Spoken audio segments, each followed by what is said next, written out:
Bom dia, pessoal. Vamos dar andamento ao nosso conteúdo online, ao nosso módulo de administração. Hoje a gente vai falar sobre o capítulo 5 e vai dar uma breve introdução sobre o capítulo 6. Então, nós vamos fazer a primeira parte do capítulo 6 essa semana. A semana que vem faremos a segunda parte do capítulo 6, falando sobre planejamento. Então, vamos falar um pouquinho hoje sobre os princípios básicos que foram criados por Fayol.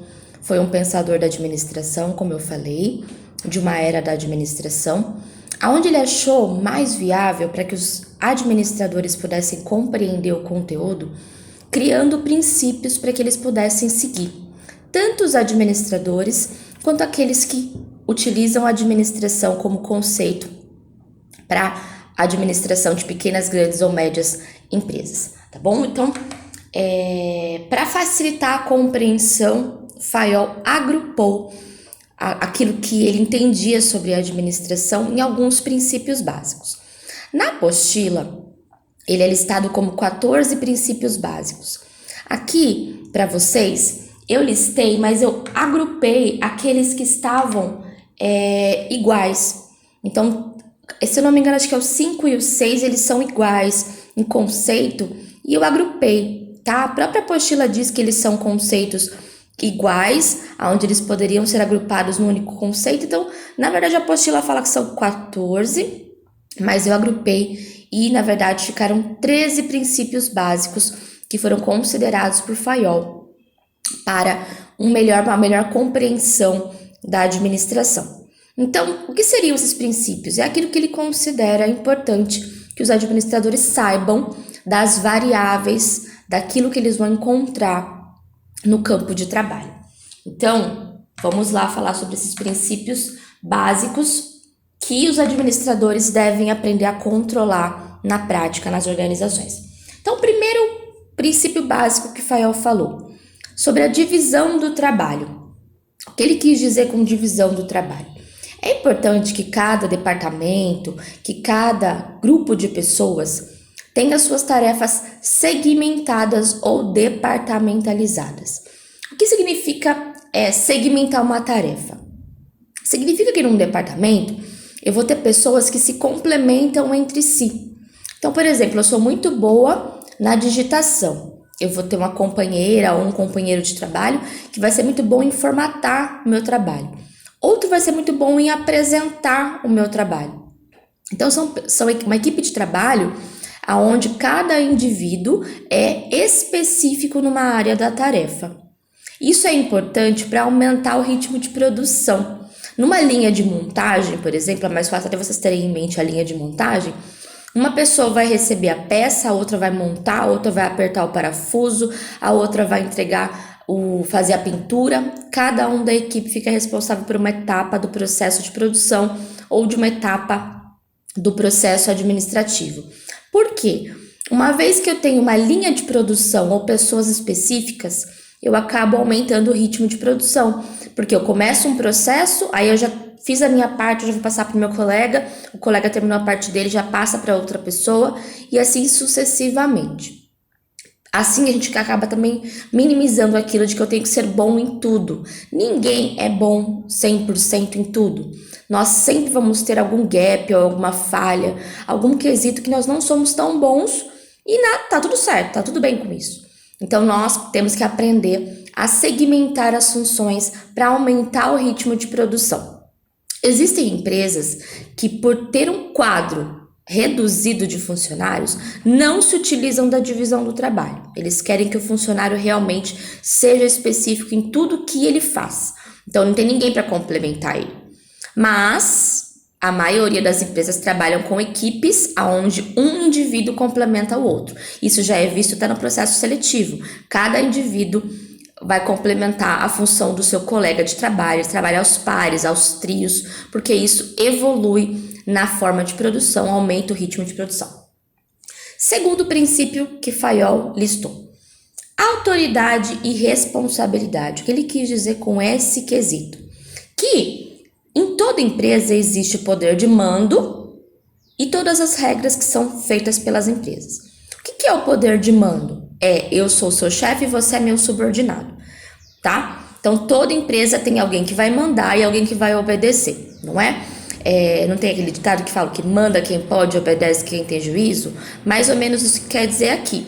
Toda empresa vai ter alguém que vai fazer as regras, alguém que vai direcionar os subordinados, que vai mandar nos seus subordinados.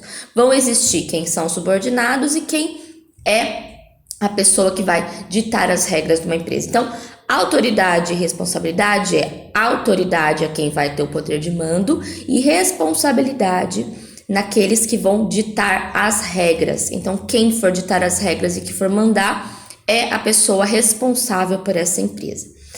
Ela já está casada com o terceiro princípio, que é obediência. Obediência significa respeito a normas impostas pela organização. Então, se a segunda quer dizer sobre autoridade e responsabilidade, onde alguém tem poder de mando, onde alguém tem poder de fazer as regras, obediência é os subordinados estarem cientes que eles vão ser obedientes a essas regras que foram determinadas e também vão dever responsabilidade e obediência a esta figura que tem o poder de mando na organização. Então, disciplina tem a ver com obediência à hierarquia. Eu estou num nível abaixo, eu respondo a alguém no nível acima. Eu estou no nível acima, eu tenho pessoas abaixo de mim que eu tenho que delegar funções. Então, hierarquia é escalonamento de funções. Vão ter sempre pessoas que vão estar num nível acima hierárquico e outras num nível abaixo hierárquico. Todo mundo tem igual importância dentro de uma organização, seja ela da base da hierarquia, seja ela do topo da hierarquia, mas cada uma tem o seu poder de mando e de responsabilidade. Eu posso estar na base e ter pessoas subordinadas a mim. Eu posso estar no topo e ter mais ainda pessoas subordinadas a mim, tá bom? Não quer dizer que eu estou embaixo, que eu não tenho ninguém abaixo a mim que responde para mim. Então, pensa assim, ó. O presidente, abaixo dele tem o gerente, abaixo do gerente tem o supervisor, abaixo do supervisor tem todo o restante do pessoal. Então, existem níveis hierárquicos, onde o nível abaixo sempre se reporta ao nível acima, tá? Então, disciplina tem a ver com obediência às regras do princípio 2 e também obediência a esse nível hierárquico que é estabelecido em toda a organização, tá bom? Então, o que Fael quis dizer nesse princípio? Que todo mundo tem sim que ter obediência às regras que foram criadas pela pessoa que tem o poder de mando e tem que respeitar os níveis hierárquicos. Eu não posso passar por cima do meu supervisor imediato para chegar até o gerente. Meu supervisor imediato é a pessoa com a qual eu me reporto, é a ele que eu devo responsabilidade, obediência, tá bom? Vamos lá. Quarto princípio, é o princípio da unidade de comando ou direção. Esse princípio era o princípio 4 e o princípio 5, tá? Que estavam tendo a mesma informação. Então, eu casei tudo num princípio só. Então, a unidade de comando ou direção quer dizer cada subordinado responde a um só chefe. Já ouviram também aquele outro ditado que existe em muitas empresas? Muito chefe para pouco índio. Isso quer dizer que tem muito chefe e pouco subordinado?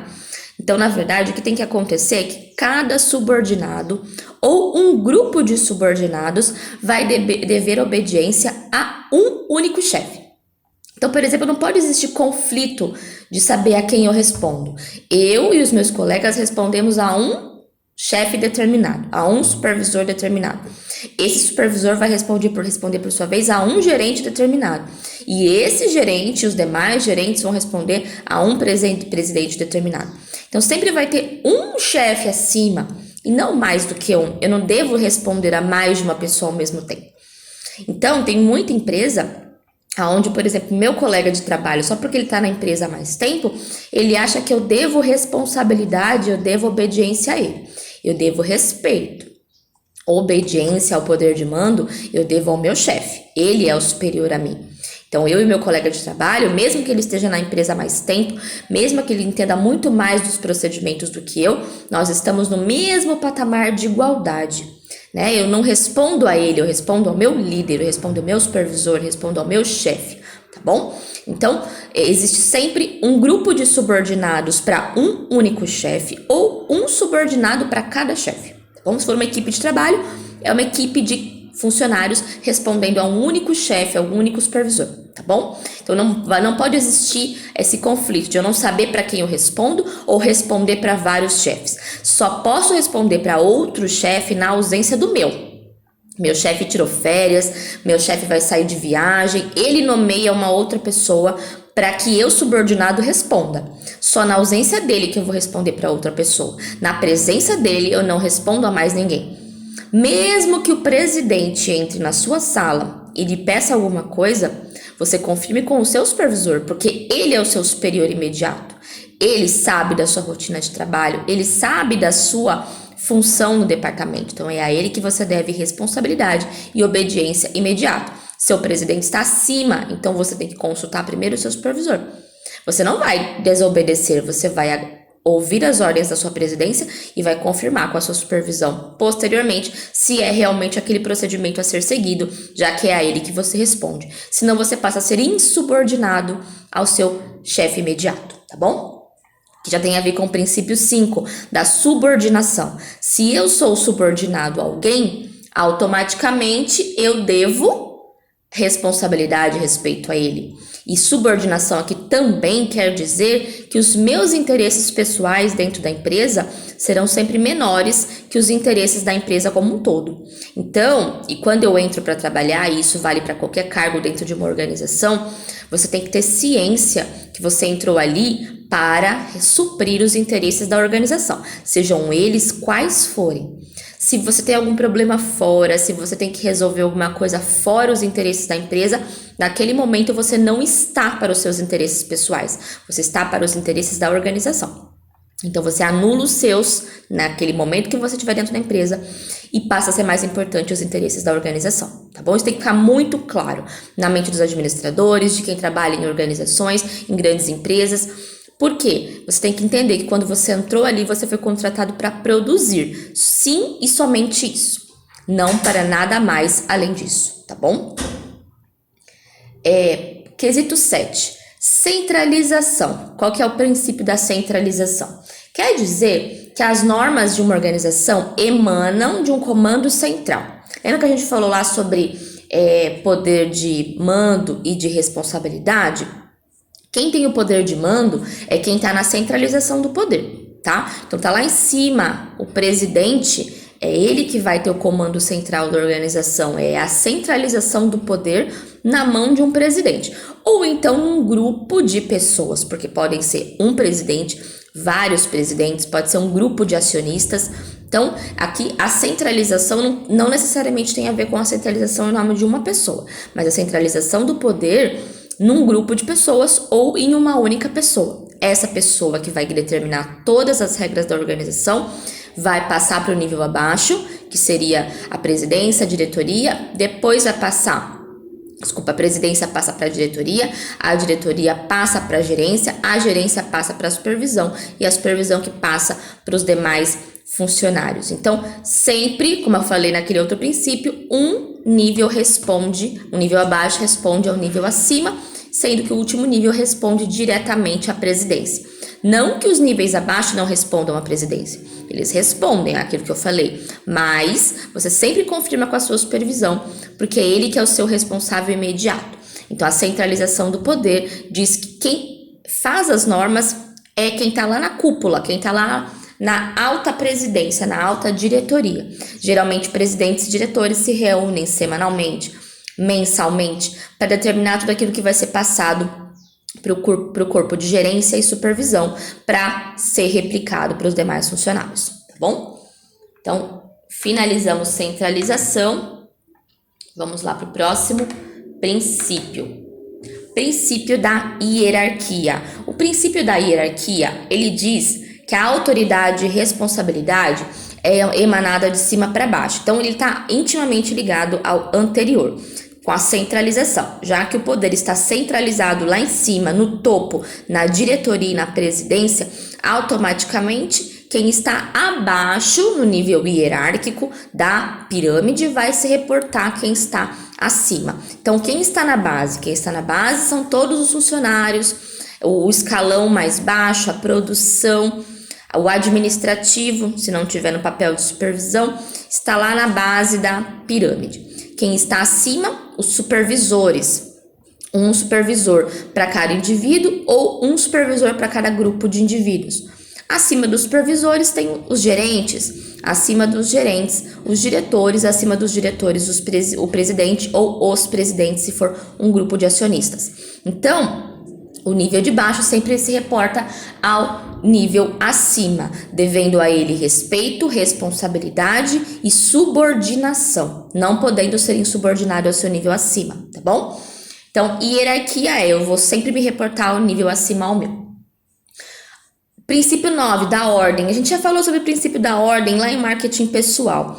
Todas as empresas só funcionam bem se tudo estiver no seu lugar. Lembra que a gente falou sobre o princípio da ordem? Cada coisa em seu lugar? Cada coisa em seu lugar, todos os administradores, todos os funcionários da empresa têm que ter ciência que uma empresa funciona na base da ordem. Porque uma vez que eu venha a faltar, outro funcionário que venha a suprir a minha função, aquela que eu fui designada a fazer no processo produtivo, no processo administrativo, vai encontrar as minhas coisas na perfeita ordem, na perfeita localização. Existe um padrão a ser seguido por todas as empresas. Então, não é porque você é funcionário de uma empresa que a sua gaveta tem que estar bagunçada, que seu armário tem que estar de qualquer jeito, que seu computador tem que ter todos os arquivos espalhados, porque na sua falta, outra pessoa tem que render a sua função com perfeição, sem ter perda de tempo, sem ter que procurar as coisas, ter que incomodar esse funcionário muitas vezes, se ele estiver afastado por motivo de doença ou por qualquer que seja o motivo do seu afastamento do local de trabalho.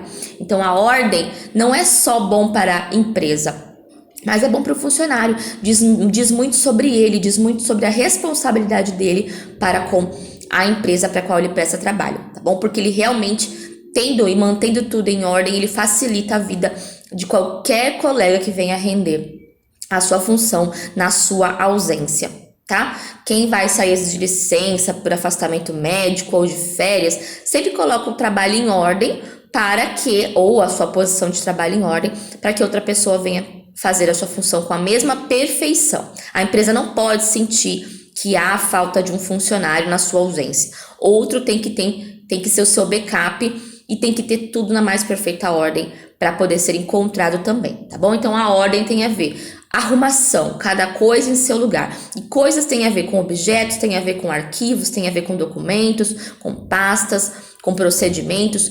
Tudo deve estar na mais perfeita ordem, tá bom? Então, trabalhar no meio administrativo requer, vocês estão vendo aqui através dos princípios de Fayol, muito rigor com normas e procedimentos. Se não for assim, você realmente não se enquadra no meio administrativo, porque realmente é muito rigor nos processos, tá bom? Eu vou dar uma pausa aqui no vídeo, a gente já volta com a parte 2 dele, para não ficar muito longo, tá bom?